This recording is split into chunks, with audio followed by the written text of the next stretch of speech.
সূরা ইয়াসিনের আগের যে কয়েকটি আয়াত ৭১, ৭২ এবং ৭৩ নম্বর আয়াতে আমরা দেখি আল্লাহ সুবহানাহু ওয়া তাআলা তার যে নিয়ামতগুলো রয়েছে সেগুলো উল্লেখ করেছেন এবং তার সাথে, সাথে তার অস্তিত্ব এবং তার একত্ববাদের প্রমাণ হিসাবে সেগুলোকে আমাদের সামনে উপস্থিত করেছেন। এখন আমরা দেখি সূরা ইয়াসিনের ৭৪ নম্বর আয়াতে আল্লাহ সুবহানাহু ওয়া তাআলা তাদেরকে তিরস্কার করছেন যারা তাদের চোখকে অন্ধ করে দিয়েছে তার যেই নিয়ামতগুলো সেগুলোর ব্যাপারে এবং তিনি যেই প্রমাণগুলো তাদের সামনে রেখেছেন সেগুলোকে তারা অস্বীকার করছে এবং যার কারণে তারা আল্লাহ ছাড়া অন্যদেরকে তাদের উপাস্য হিসাবে মেনে নিয়েছে। ৭৪ নম্বর আয়াতে আল্লাহ বলছেন, আউযু বিল্লাহি মিনাশ শাইতানির রাজিম, ওয়াত্তাখাযু মিন দুনিল্লাহি আলিহাতাল লাআল্লাহুম ইউনসারুন, যে তারা আল্লাহর পরিবর্তে অনেক উপাস্য গ্রহণ করেছে যাতে তারা সাহায্যপ্রাপ্ত হতে পারে। সো এই উপাস্যগুলো হচ্ছে তারা যেগুলো হচ্ছে কোনো ব্যক্তি হতে পারে, কোনো প্রতিকৃতি হতে পারে, পাথর হতে পারে, যেকোনো জিনিসকেই তারা তাদের উপাস্য হিসাবে গ্রহণ করে নেয়, তাদের ইবাদত করতে থাকে, যারা হচ্ছে তাদেরকে সাহায্য করবে বলে তারা মনে করে। কিন্তু আসলে তারা হচ্ছে এমন অবস্থার মধ্যে রয়েছে যারা শুনতে পায় না, ইভেন তারা নিজেরাও নিজেদেরকে সাহায্য করতে পারে না। তারা তাদের কাছে সাহায্য চায়, তাদের মাধ্যমে তারা তাদের চলার পথ খুঁজে নিতে চায়, কিন্তু নিজেরাই হচ্ছে তারা কানে শুনে না, চোখে দেখে না, তারা কিভাবে সাহায্য করবে। সো এখানে বলা হচ্ছে ওয়াত্তাখাযু, এবং তারা কি করে, তারা হচ্ছে আল্লাহর সাথে অন্যদেরকে তাদের উপাস্য হিসাবে, আলিহা শব্দটা বলা হয়েছে যে তাদের উপাস্য হিসাবে আল্লাহর সাথে অন্যদেরকে তারা মেনে নেয়। সো এখানে আমরা দেখি যে ইবাদতের জন্য তারা ফলস কিছু জিনিসকে মেনে নিয়েছে, তারা সেটা চিন্তা করে নিয়েছে এবং আহ, উম, এ- এ- তারা অবশ্যই জানে যে যাদেরকে তারা উপাসনা করছে তাদের আসলে করার কোনো ক্ষমতা নাই, কিন্তু তারপরেও তারা তাদের কাছ থেকে সাহায্য চাচ্ছে। সো এটা যে কোনো মূর্তি হতে হবে এমন কোনো কথা না, anything, any person or object যেটা যার জন্য মানুষ নিজেকে ডেডিকেট করে এবং আল্লাহ ছাড়া আল্লাহ অন্য কোনো কিছুকে আল্লাহর উপরে প্রায়োরিটি দেয়, সেটাই আসলে আলিহা হতে পারে। এটা হতে পারে তার অর্থ, এটা হতে পারে তার মনের যে কামনা বাসনা, এটা হতে পারে যে কোনো ধরনের আইডিয়া অথবা কনসেপ্ট, যেই জিনিসটাকে সে আল্লাহর কথার উপরে মর্যাদা দেয় এবং সেটাকেই মেনে চলার জন্য চেষ্টা করে, সেটাই তার জন্য আলিহা হয়ে যায়। তো তারা কেন এটা করে? তাদের আশা হচ্ছে যে এই উপাস্যগুলো তাদেরকে সাহায্য করবে যখন তারা কোনো ডিফিকাল্ট সিচুয়েশনের মধ্যে পড়বে, তারা হচ্ছে তাদেরকে সেখান থেকে মুক্ত করবে। সো এই আয়াতের মাধ্যমে আল্লাহ সুবহানাহু ওয়া তাআলা আসলে তাদের চোখ উন্মুক্ত করে দিতে যাচ্ছেন, যে তাদের হৃদয়কে উন্মুক্ত করার জন্য বলছেন যে তোমরা আল্লাহ ছাড়া অন্যদেরকে তোমাদের মাবুদ হিসেবে নিচ্ছ তাদের সাহায্য পাওয়ার জন্য। মানে খুবই অবাক করা একটা ব্যাপার, সেটা আল্লাহ সুবহানাহু ওয়া তাআলা এখানে আমাদেরকে বলছেন। তারপরে ৭৫ নম্বর আয়াতে আমরা দেখি আল্লাহ বলছেন, লা ইয়াস্তাতিউনা নাসরাহুম ওয়া হুম লাহুম জুনদুম মুহদারুন, অথচ এসব উপাস্য তাদেরকে সাহায্য করতে সক্ষম হবে না এবং এগুলো তাদের বাহিনী রূপে ধৃত হয়ে আসবে।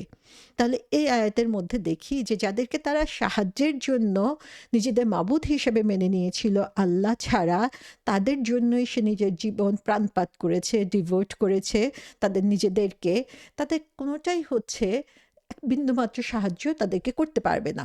লা ইয়াস্তাতিউনা নাসরাহুম, যে তাদের সে সামর্থ্যই নাই যে তারা তাদেরকে সাহায্য করবে। এবং এই মূর্তিগুলো হচ্ছে তাদের সামনে ঝুনদুন আর্মি সৈন্যবাহিনীর মতো তাদের সামনে উপস্থিত হবে, কিন্তু তাদের কিছু করার ক্ষমতা থাকবে না।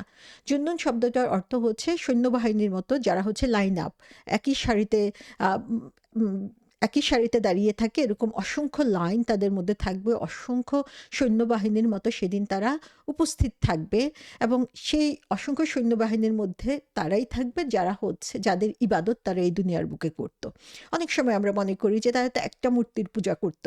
আসলে শুধু মূর্তির পূজা না, যেটা আমরা আগেই বলেছি যে এটা হতে পারে কোনো আইডিয়া, এটা হতে পারে কনসেপ্ট, এটা হতে পারে আমার মনের কামনা বাসনা, যেই জিনিসটাকে আমি আল্লাহ সুবহানাহু ওয়া তাআলার নির্দেশের উপরে প্রাধান্য দিয়েছি, সেটাই সেদিন আমার উপাস্য হয়ে আমার সামনে সেদিন দাঁড়িয়ে থাকবে এবং তারা দেখতে থাকবে সো এটা হচ্ছে এমন একটা সময় সেই বিচারের দিনে যখন তাদেরকে সামনে হাজির করা হবে, তারা সামনে দাঁড়িয়ে থাকবে এবং মানুষ দেখতে পাবে যে এতদিন তারা যাদেরকে উপাসনা করেছে তারা আজকে অসহায়ের মতো দাঁড়িয়ে রয়েছে সারি সারি, যে অসংখ্য এই উপাস্য তারা দেখতে পাবে, কিন্তু তাদের কোনো কিছু করার ক্ষমতা নাই, বরং তারা আরো বেশি অসহায় হয়ে রয়েছে আল্লাহ সুবহানাহু ওয়া তাআলার সামনে।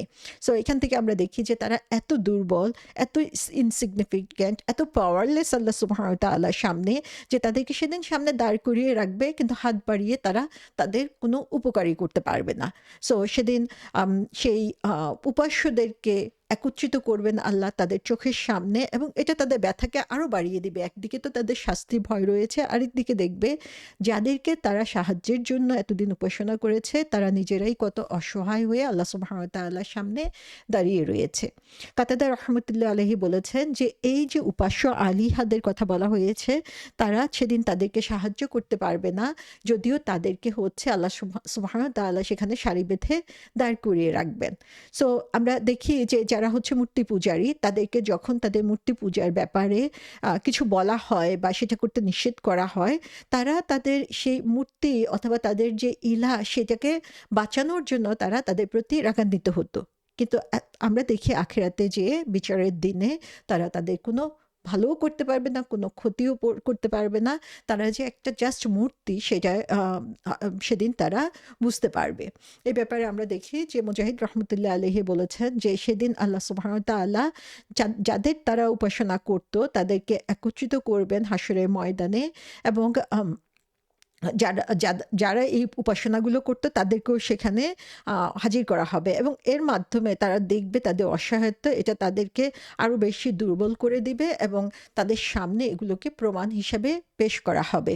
তারপরে আমরা দেখি যে আবু হুরায়রা রাদিয়াল্লাহু আনহু থেকে বর্ণিত আছে যে রাসূল সাল্লাল্লাহু আলাইহি ওয়াসাল্লাম বলেছেন যে আল্লাহ কিয়ামতের দিনে একটা ওপেন উন্মুক্ত জায়গাতে সবাইকে একত্রিত করবেন। সেদিন আল্লাহ সুবহানাহু ওয়া তাআলা রাব্বুল আলামিন সবার সামনে তার যে উপস্থিতি সেটাকে সবার সামনে উপস্থিত করবেন এবং বলবেন যে আজকে তোমরা যে যার ইবাদত করতে, যার উপাসনা করতে তাকে তোমরা অনুসরণ করো। সো এই অনুসরণ করার মাধ্যমে আমরা দেখব যে সেই পথভ্রষ্ট যারা, তারা হচ্ছে যাদের তারা ফলো করতো তাদের সাথেই তাদের অবস্থানটা তখন হবে। হাসান বসরি রহমতুল্লাহ আলাইহি বলেছেন যে যারা মূর্তি পূজারী ছিল তারা অন্যদেরকে বাধা দিত যখন তারা হচ্ছে তাদের মূর্তি নিয়ে তিরস্কার করতো বা খারাপ কিছু বলতো, এবং তারা সেদিন মূর্তিকে ডিফেন্ড করতো তাদের নিজেদের স্বার্থে। কিন্তু আমরা দেখি যে আখিরাতে হাসরের ময়দানে দাঁড়িয়ে যাদেরকে এতদিন তারা ডিফেন্ড করেছে, তাদের কোনো খারাপ কথা তাদের ব্যাপারে তারা সহ্য করে নাই, তারা সেদিন অসহায়ের মতো তাদের সামনে দাঁড়িয়ে আছে। তারা না কোনো কিছু ভালো করতে পারছে, না খারাপ করতে পারছে, অথবা তাদেরকে রক্ষা করতে পারছে, অথচ দুনিয়াতে তাদেরকে রক্ষা করার জন্যই তারা এই কাজগুলো, এই কথাগুলো বলেছিল। সো এখানে আমরা দেখি যে সেই কঠিন দিনে তাদের কি অবস্থাটা হবে, কিরকম অসহায় হবে, এবং এই তাদের দুনিয়ার কাজগুলো কেমন অর্থহীন হবে সেটা আল্লাহ সুবহানাহু ওয়া তাআলা আমাদেরকে দেখিয়ে দিচ্ছেন। এই আয়াতের প্রেক্ষিতে কাতাদা রহমতুল্লাহ আলাইহি বলেছেন যে তারা হচ্ছে একটা সৈন্যবাহিনীর মতো যাদেরকে হচ্ছে সেখানে উপস্থিত করা হবে, এবং তারা সেখানে অসহায়ের মতো দাঁড়িয়ে থাকবে, এবং এই কথাগুলোই বিভিন্ন তাফসীরকারকের বর্ণনাতে এসেছে।